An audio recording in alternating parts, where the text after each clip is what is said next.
So, Dr. Chloe Grimmett, welcome to Stress Free Longevity. Probably the easiest place to start, if you don't mind, is just a little introduction for the listeners where you are, where you work, and what your interests are.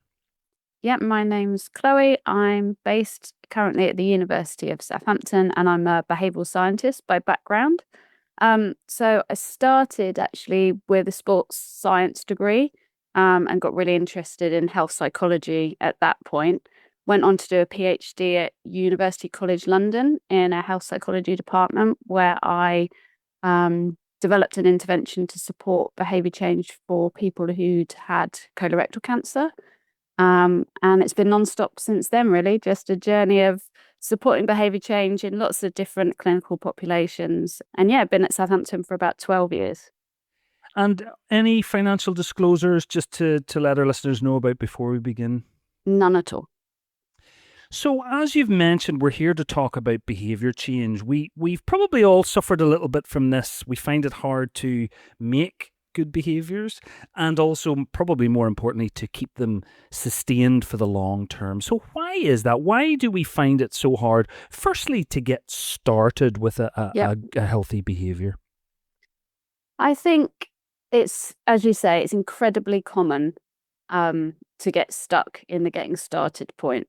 And the way I often think about this, and it's something that we teach physio students actually in our communications modules, is that issue where people get just paralyzed by ambivalence. And what I mean by that is most of us will know about behaviors that we should, in inverted commas, be doing, or we want to do because we know it's good for us. But we get stuck because there's lots of reasons why we can't do that. And it's this, I know I should, but I can't. And that might be because we're stuck with time, all the other stresses we have going on in our lives. And it just makes it really difficult to get started with new things. Is it possible that naturally we've evolved over millions of years, probably living shorter lives and never really having to think about the long term.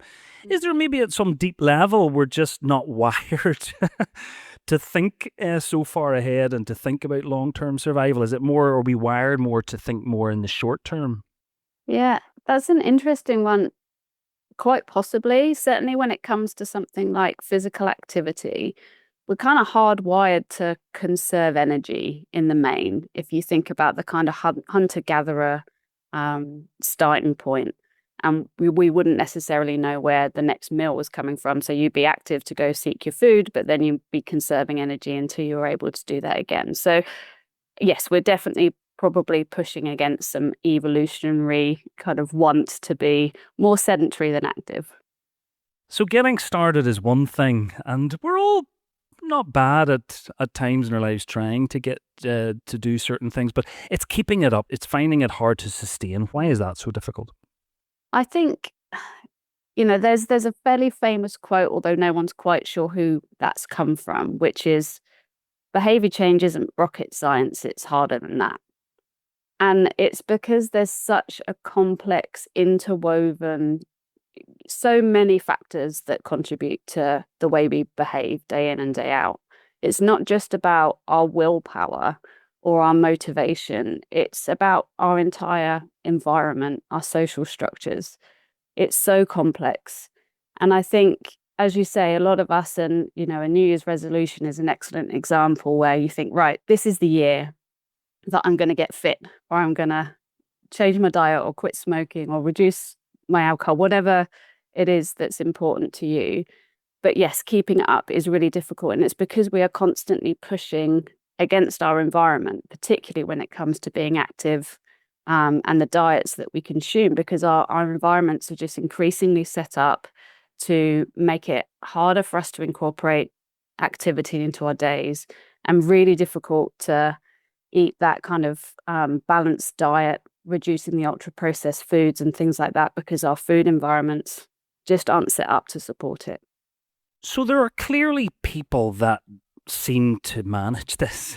What is different about the people who do sustain healthy lifestyles, and what can we learn from them? There's so many different things we could think about, and each behavior is very different as well. So physical activity is, something I've spent a lot of time looking into from a research perspective. Um, Personally, I was the kid that grew up doing every sport under the sun, and I've continued to be reasonably active through my adult life. But even as someone who kind of identifies as being someone sporty, there's been periods in my life where I've really struggled to do as much exercise as I'd like to do. Young family, busy job, the things that so many other people have. And I think one of the things that helps for physical activity that keeps people active are those individuals who kind of is part of your self-identity almost. I'm a sporty, active person. That's important to who you are, and it's something you enjoy, and it's something that you prioritize in your life. For other people, if they don't have that identity, if they haven't grown up with enjoying sport, I mean, there's so many people out there who would have done everything to get out of PE lessons at school, right? It's really not everybody's cup of tea. But I think when we talk about physical activity promotion, for example, we're not talking about wearing lycra and having to go to the gym and all that kind of stuff. So I think it's about how we view these different behaviors. So yeah, I think from a physical activity perspective, some people are just they enjoy it. It's something that they like to do, and it's easier to sustain it from that point of view. Okay, so let's just jump right in. We're going to break this up into three categories: motivation, action, and sustainability. We'll probably focus a little bit on physical activity because that's your area of expertise, but we could probably draw some of this into any sort of behavior change. Mm-hmm.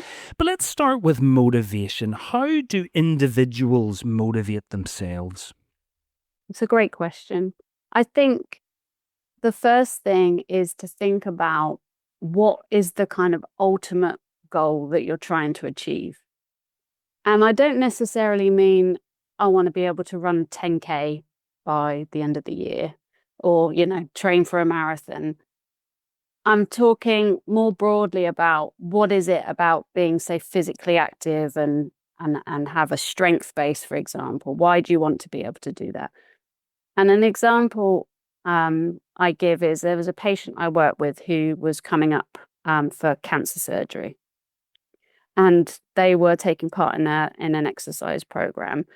And I asked them, okay, once this surgery's done with and you're recovering, what is it that you really want to be able to get back to doing? And this gentleman said, I've promised my wife I would fix our garden wall for the last 18 months or so. And he hadn't been well enough to do it. And he really wanted to be able to get back in the garden and to fix that garden wall. That was his motivation for doing this exercise training program. So I think it's about thinking more broadly about why it is that we want to embrace whatever behavior it is that we're looking at. And it's not necessarily just about we want to fit in some smaller jeans or we want to be able to get that 5K time. It's about thinking more broadly why those behaviors are important to us. I suspect we've tended in the past to focus on short-term goals. Maybe that's part of that evolutionary thing. We've had short-term requirements. Something that's come up quite a lot in recent interviews is really thinking about, well, what is the actual reason you're doing something? And it tends to be more for the long term, particularly with physical activity. You're doing it to make your latter years healthier and stronger. And so tell me a little bit about that. What's the difference between short-term versus long-term goals in terms of motivation? I presume maybe you need a bit of both. Absolutely. Yeah. And I think it kind of goes back to that classic thing of, how do you eat an elephant one bite at a time, right? So you've got this long-term ambition, say physical activity is a great one, particularly as we get older. Like you say, we're looking to develop a lifestyle where we can be confident that we're going to be able to live independently and as high, good a quality of life as we can as we're getting older. So our long-term goal might be something like regularly exercising. That's like part of our lifestyle forevermore. That might be your longer term goal. Or it could be something like you want to run a marathon in 18 months' time. And it's really important to have that vision of where you want to be in the future. That helps to keep you motivated. But it can also feel a bit overwhelming, especially if you're starting from a base that's a long way off that.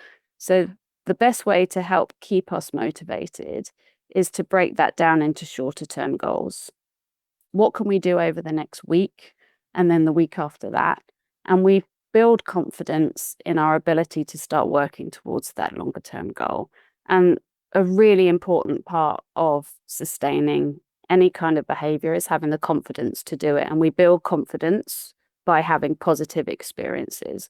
So that's why it's really important to start in a really kind of achievable, short-term, small goals to get us going to then start working towards that longer-term picture. Which makes me think of probably what is another common problem is that we often, I say we, I mean, maybe I'm talking a bit too generalistic here, but I think a lot of people start too intensively and we very short term, high demand Yeah. interventions, which then become hard to sustain in the long term. Mhm. Is there something around, having lesser, smaller goals and just accepting it's a long-term game and building it up nice and slowly and gradually to make it more achievable? Is there something in that? Absolutely. Yeah. And it's a real classic both with diets, particularly focused around weight loss and for physical activity and exercise. So oftentimes, we can get really excited about, yes, I'm going to start that exercise program, I'm going to get to the gym, or go for your runs, whatever it is that you're doing, and you hit it really hard and you end up in a lot of pain, basically, because you've pushed your body to a limit. And that can be really off-putting. And that's kind of the opposite to what we want to do, because it's not reinforcing what you want to do, because it's not nice to be in pain. And similarly with diets, for example, if you want to lose weight really fast, and say you do some kind of crash course diet where you're really limiting your intake of calories, for example, and that's going to work in the short term, but it's not something that you can sustain over time. It's not a productive way to move towards a sustainable behavior that you can keep going for the longer term. So definitely it's great to start with that enthusiasm, but it's about thinking, okay, well, I can do that this week, but could I do it the week after that and the week after that? So it's much better to start slow and steady and think, yeah, no, that was great this week. I feel good. I fit it in. My legs aren't in bits from doing too much. I'm gonna maybe add a little bit more next week and build it up steadily. How much does personality type impact this? Is it easier for some personality types to do this, or are we all motivatable? I'd say definitely we're all motivatable. I think in terms of your personality, that might come down to how you best play that out in your everyday life. So, for example, some people will be really motivated by the tracking apps that we have, for example, on our watches or our phones, and they like the data and they like to see progress and graphs. Whereas for other people, it might be about just really enjoying a social aspect that they found with a new activity, for example, and that's the thing that keeps them motivated over the longer term. So I think for sure we're all motivatable, which I think is a new word you've just coined. But I think, how we go about continuing that is the thing that plays into our different kind of personalities. So I think, correct me if I'm wrong, I think what you're saying is we need short-term goals and long-term goals. That's probably the motivation we need. There needs to be a reason to adopt this healthy change. What about motivating others, either in a professional capacity or even a family member or whatever? What have you learned in your work that would help to motivate others who need that help? Well, I think first of all, your question is really interesting because you're talking about someone that needs the help, and that comes from our perspective of what somebody else needs or might want. And what I've learned is the key is flipping that the other way around.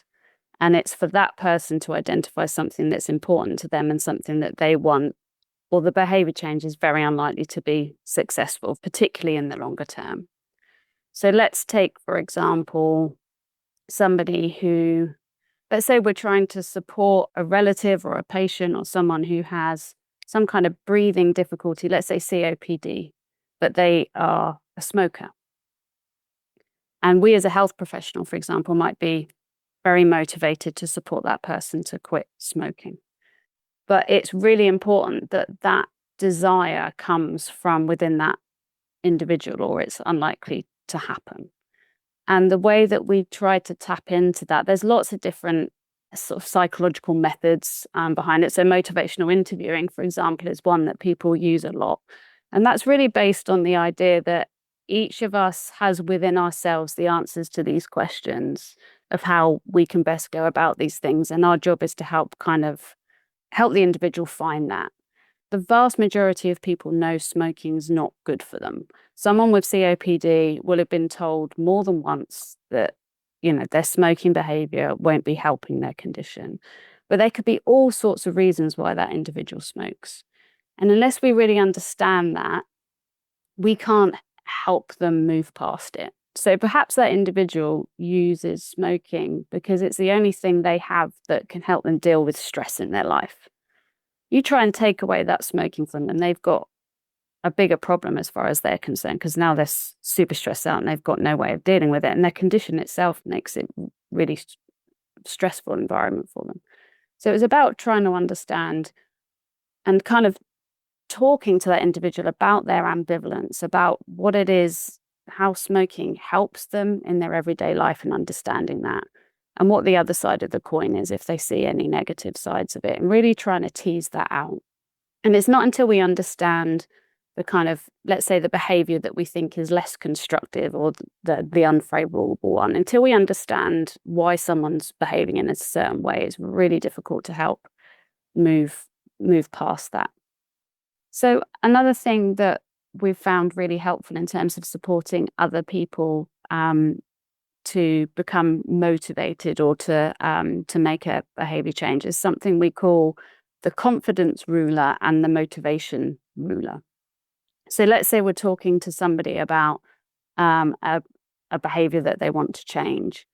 We say, okay, so if we were to think of a scale of 0 to 10, 0 being not confident at all, and 10 being absolutely confident that you can achieve the thing that you're hoping to achieve, where would you put yourself on that scale?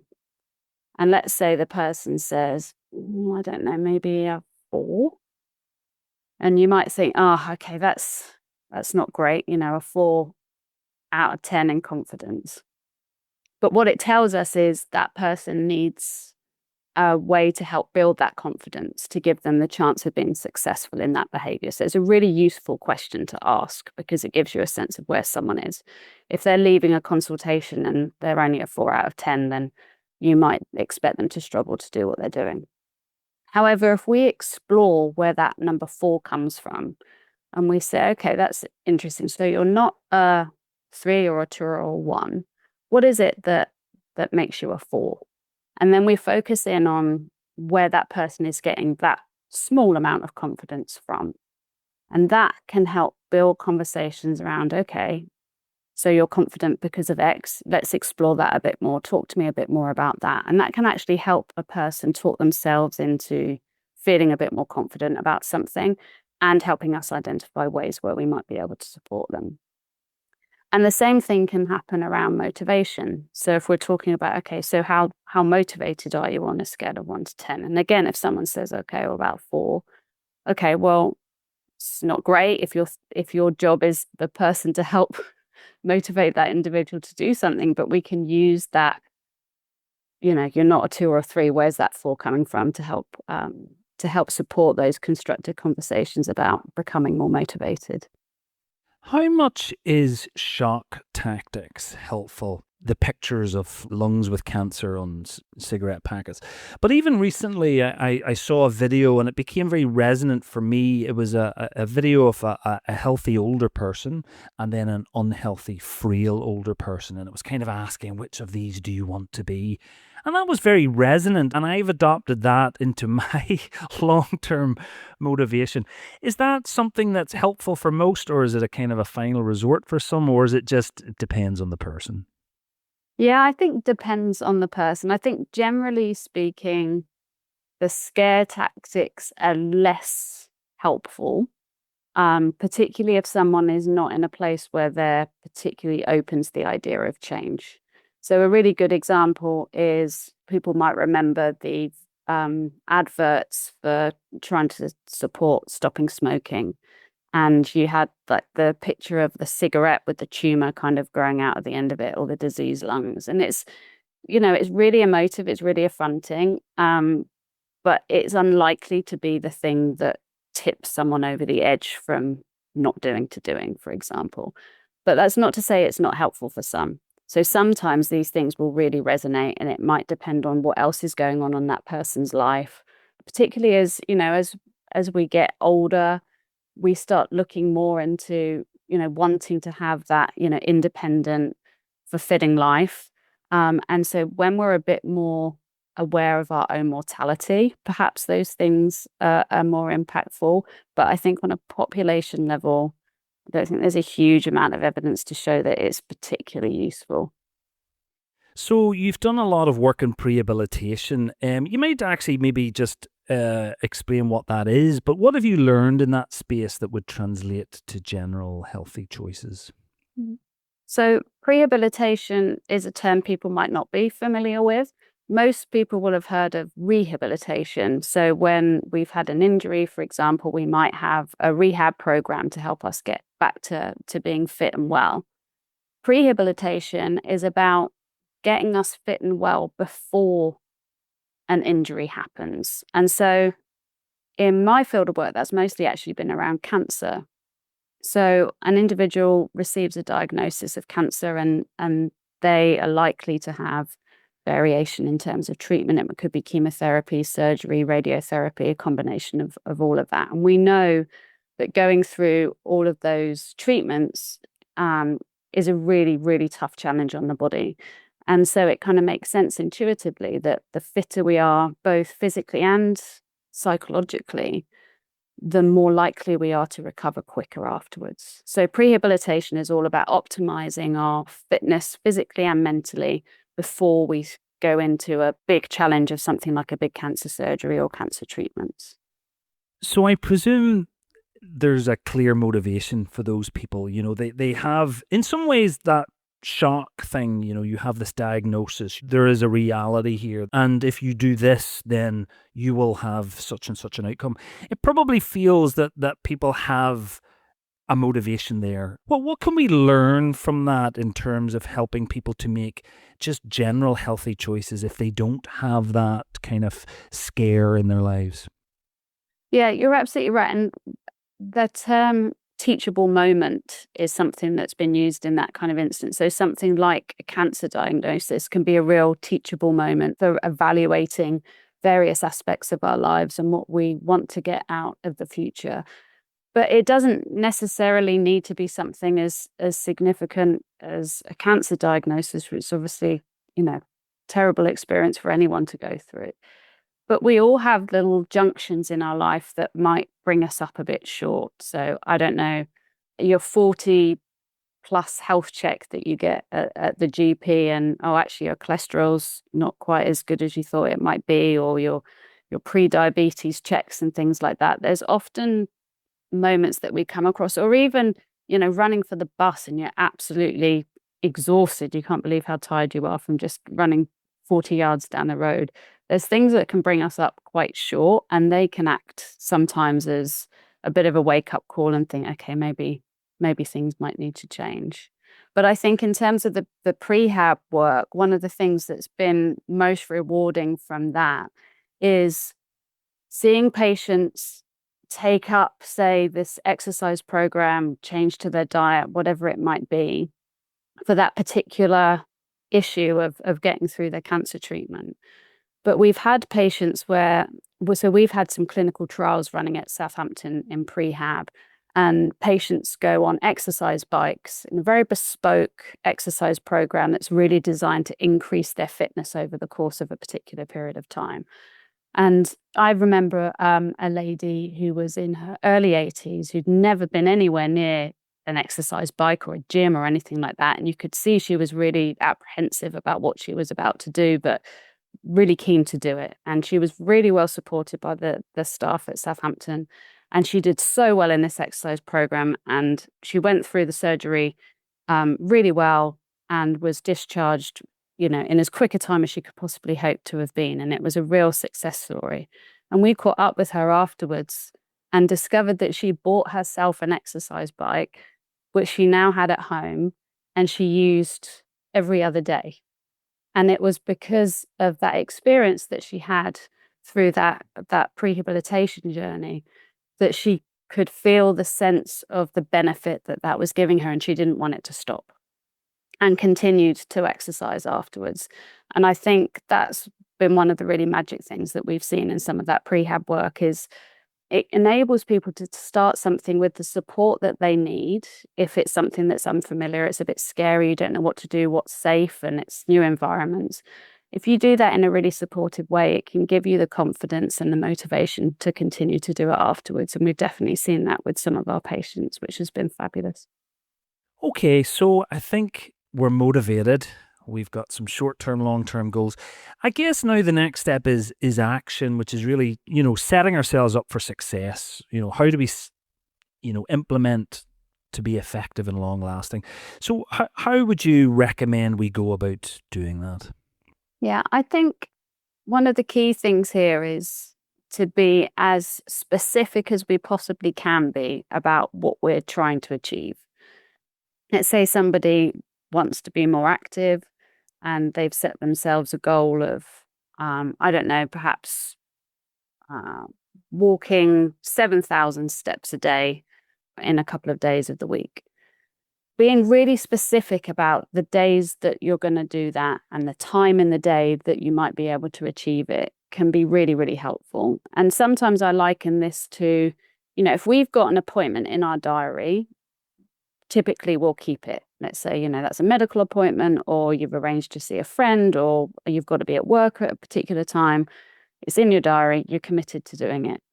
And I think having that element of specific goal setting can be really helpful. So great that you've got this idea of, okay, I want to be more active next week. Okay, well, when are you going to do that? What time of day are you going to be able to fit that in? And if you start challenge yourself to thinking, oh, okay, well, actually, no, Tuesday's not a great day because, I've got to get the kids to breakfast club and then I've got this meeting, whatever. But Wednesday, I'm working from home. Maybe I could use my lunch break. Yeah, okay, that will work. Between meetings, I could probably get out for a walk between, say, 12 and 1 o'clock. And then we put that in our diary. And we look ahead and we plan. And that can be really helpful, particularly in the early days of setting up our new behaviors. And even things like getting as prepared as possible to do that. So, have we got a pair of trainers that still fit and haven't got holes on them? Okay, put them by the front door. If it's a dietary change, for example, okay, well, have we got the food in the house that we want to be eating? Have we got the recipes that look like, something that excites you? Yeah, I want to eat that. Let's give that a go. It's about setting up as many of those practical steps as you can to give yourself every success of achieving what you're hoping to achieve. So it often feels when we're starting a behavior change that there's a lot of effort involved. Oh no, now I've got to find extra time. I've got to go to the gym. There seems to be a lot of reasons to not do it. For sure. If that makes sense. Yeah. Is there any kind of simple ways around that? Yeah, I think definitely when we talk to people about physical activity, not having enough time is one of the biggest challenges that people have. And one thing that's been introduced fairly recently is this concept of snacktivity. It's about exercise snacking or physical activity snacking. So people might have heard the kind of this general recommendation of 30 minutes of physical activity on most days of the week. And 30 minutes in one block can feel just too much for a lot of people to find the time to do it. But you might be able to find 5 minutes here or there between activities or whatever other errands and responsibilities you've got. And you can do a quick 5 minutes of something And you build a few of those in during the day, and before you know it, you've done 15 or 20 minutes of physical activity that you wouldn't have otherwise done. So there are kind of ways that we can incorporate things like physical activity into our day. Another one, and I guess this is like a personal example. So if you've got children that you're taking to various sporting activities, for example, that can often feel like, right, well, I can't do any activity because I'm taking my child here or there. If you're taking them to the football training or football match and you're hanging around while they're warming up, there might be somewhere you can go for a walk yourself. My daughter fairly recently got into climbing, and I found myself sitting around in the climbing gym getting cold and bored. And then one day I thought, why am I doing this? I'm going to give it a go. And turns out it's brilliant fun, and there was a great bunch of people to meet and enjoy it with. And then I started climbing a couple of times a week, very poorly, but enjoyed it nonetheless. And that was a way that I managed to incorporate a bit more activity into my day to day.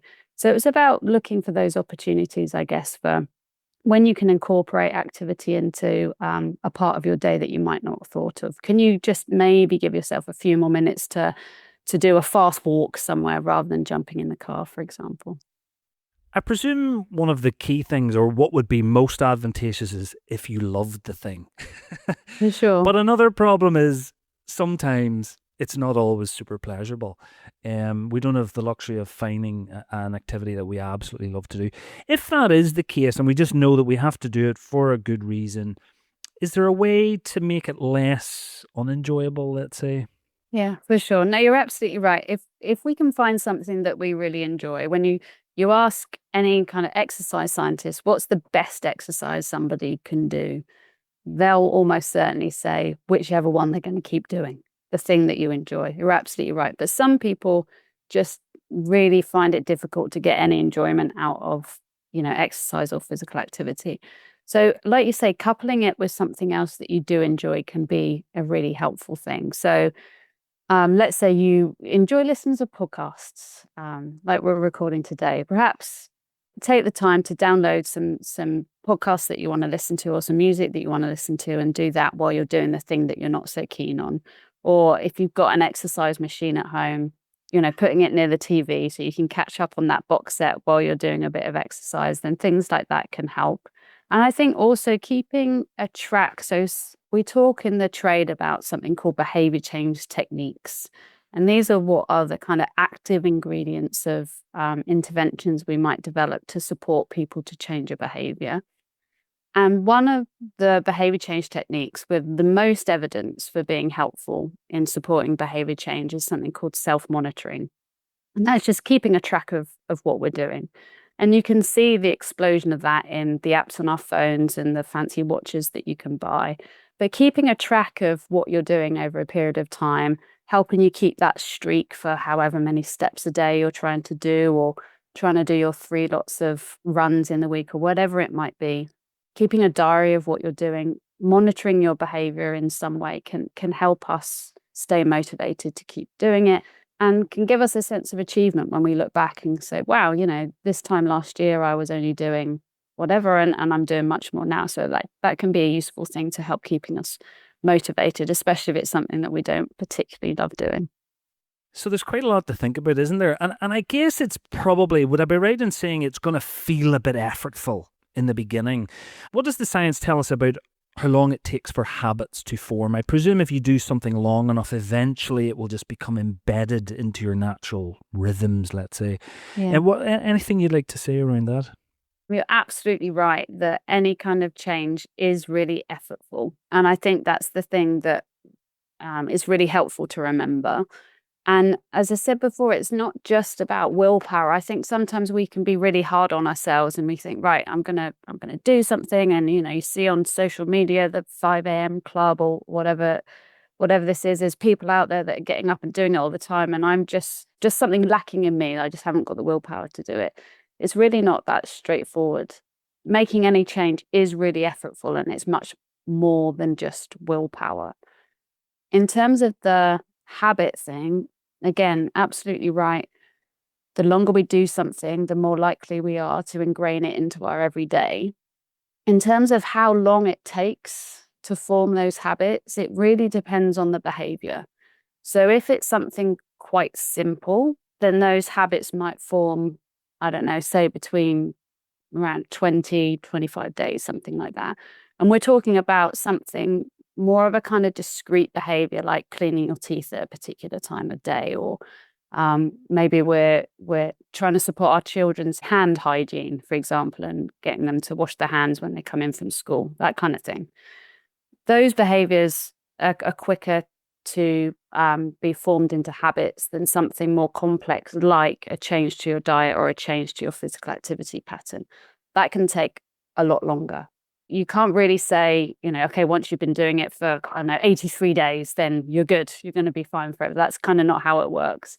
But yes, it is really important to remember that it is a process. And even once we have these habits, even once they've been formed for a long period of time, we can still fall off the wagon. There will still be times when we kind of relapse back to old behaviors. And it's just really important to have a bit of self-compassion, to not beat yourself up about that, and to be really aware that that happens for everybody. It happens for professional athletes if they get injured, let alone just, the likes of you or I, just having a go at trying to keep as active as we can, for example. Would I be right in thinking that there might be even a decision to be made when starting a new habit about identifying what sort of support that you might need to do that? Some people might be super motivated, no, I can do this on my own. Some people may need the support of others, like in a group type setting. What would you say to that? And is it worth, being quite thoughtful or mindful of that in the beginning? Yeah, absolutely. And I think there's a real variation from person to person. So, like you say, for some people, having that commitment to doing something with others can be really helpful. And sometimes we can talk about that in terms of like a social contract, right? You've made an agreement with a friend, excuse me, or a group of friends that you're going to do whatever it is that you might do. I don't know, you're going to start a running group together, or you want to join some sort of sports club or go regularly to an exercise class, and you agree to do that together. And that can be really helpful, because when it comes to the night before or the morning of, and you're thinking, oh, do you know what? I really don't want to do this, but I promised my pal that I was going to go. And it helps give you that extra little push to stay committed to something that you're doing. And for some people, that can be really, really positive. And also just being somewhere in a social environment can be a really motivating factor for some people. They want to have that time socializing as well as doing some activity, and that can be a real motivator for going. They might want to go as much to see their friends and have a chat as they want to do the activity. Whereas for others, actually it's something that they just want to get on with by themselves, and perhaps it actually gives them a little bit of time out of their busy, demanding life, and they just want a little bit of quiet to themselves. And it's a great excuse to say, right, no, this is the time that I'm going to go and do some exercise, go for a walk or a run or whatever it is that you're doing, and just have that little bit of time to yourself. So it's really about working out what works for you. And it might be that for some activities you want to do those by yourself, whereas something else you might prefer to do in a group. So it's not to say that one person either likes to, say, exercise by themselves or alone. It might really be dependent on the thing that they want to do. But identifying where you get your buzz from, what helps you, is definitely going to be a step in the right direction. So, if you don't mind, we'll talk a little bit more about sustainability. I think we've talked a bit about it in this section on actions. The ideal way is to build it in such a way that it becomes sustainable. But in terms of thinking of sustainability separately, is there anything else that we can do? So we've set it up, we're doing it, but it's really maintaining that for the rest of your life, isn't it? That's the thing, because I think people have short-term goals. I need to lose weight by 6 months, but we need to be doing this for the rest of our lives. So how do we keep that up? You're absolutely right. Setting things up well is obviously the first step. So we've talked about finding something, hopefully, that we enjoy, or if we don't enjoy, we're coupling with something that either we need to do or that we enjoy doing. We've talked about being really specific about making that kind of contractual commitment to our diary, to ourselves, to others that we might be choosing to do something with. And doing something like self-monitoring, keeping a track of what you're doing so you can see your progress, all of those things can be really, really helpful. And really importantly is knowing that at some point it's going to go a bit wrong, and there's going to be a period of time where we fall off the wagon and things aren't working quite as well as we'd hope. Say for physical activity, we suddenly have a really busy period of time that we just can't fit something in, or we have caring commitments, or we become unwell, or all manner of things can get in the way. And it's preparing for what we're going to do when that happens, not if it happens, but when it happens. And I think it's really important to see that not as a failure, but that an indication that you're trying really hard and you're doing something positive. If you had a go at something and it's gone well for a period of time, and then you've reverted back again, it shows that you've made the effort, you can do it. And it's about, again, having that self-compassion to say, okay, we've gone backwards a little bit here, but we can pick ourselves up. And so thinking about what we're going to do. And I think one of the things in some of the kind of psychology models, we talk about setting if-then plans. So if this happens, then this is what I'm going to do. And that can happen with this kind of relapse process of, okay, if I have a couple of weeks where things don't go well, how am I going to pick up again? And so for exercise, for example, if we have been doing something for a period of time and then we don't do it for a couple of weeks, it can actually be pretty difficult to get back to it again. It can feel physically more demanding. You know, anyone that sort of started running and then stopped running and then tried to start again, you think, oh God, those first few sessions back are really tricky. So I think it's about just knowing that that's going to be the case is really helpful, and knowing that you carry on a couple more sessions and things will get back to how you were before. So thinking about what we're going to do if we fall off the wagon and how we're going to get back on can be really helpful. So there's clearly quite a bit to think about. For those people that are listening that also perhaps have that extra layer of challenge, perhaps they have a physical ailment, or maybe they're carrying a bit more weight, and there's that extra level of, I guess, barrier or burden. Any messages that you would have for those people? Yeah, for sure.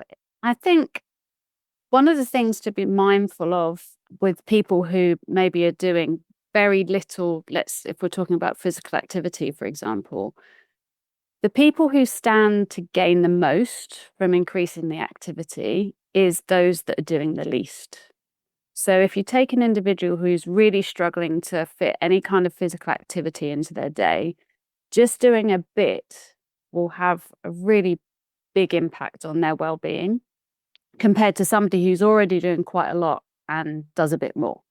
So I think that's really important to remember, that any movement, any kind of physical activity is better than none.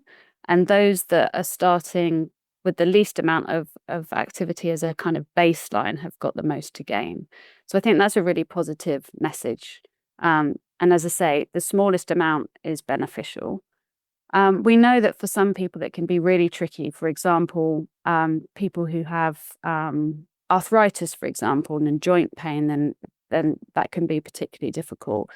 But again, what we do know, and you'll hear physios saying this, motion is lotion, and exercise or physical activity, just starting to get the joints moving, although uncomfortable to start with, you can actually find that a bit more activity can actually reduce the amount of pain for things like that. And like you say, people who perhaps are carrying a lot of weight, doing physical activity can feel really uncomfortable. And again, it's not about pushing yourself to the absolute limit to breaking point, just getting your heart rate up, moving a bit more, and just starting gradually and building up slowly can be a really positive place to start. Dr. Chloe Grimmett, thank you so much for your time today. We usually just say, if you'd like to just leave our listeners with any little final comments, just little take-home messages, what would they be? I think probably one of the key things to remember when any of us are trying to start something new is to remember it's not just about willpower. And if we're not as successful as we want to be, particularly in the early stages, it's not just a failure of willpower. We're battling against a whole environment that's not set up necessarily to support the thing that we want to do. So I think that's really important. And also trying to think quite carefully, have a kind of planning stage before you start embarking on something new can be a really good investment of time. So thinking carefully about what it is that you want to do, why you want to do it, how you're going to fit it in to your everyday, the when, the where, the how, and what you're going to do when things don't go quite as well as we'd like them to. Oftentimes, when we're making these plans about things that we want to do in the future, we're thinking about it when we are our most positive selves, when we're feeling buoyant and optimistic and positive and motivated and we have energy. And we forget that there's going to be times when we want to be doing this thing where we're not feeling any of that and we're exhausted and we're a bit unwell and we're stressed. And we need to factor that in and think, okay, well, when I'm my best self, I might be able to achieve X, Y, or Z. When things are really tough, I might just have to dial that back a little bit, but that's still doing more than I might otherwise.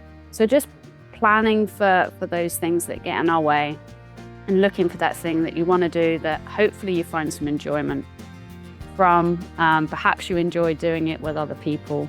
And yeah, just trying to find something that keeps you motivated for the longer term, and look back and just give yourself a bit of a pat on the back when you can see that you've made progress from where you were maybe a few weeks or months before. Dr. Grimmett, thank you so much for joining me today. Thank you.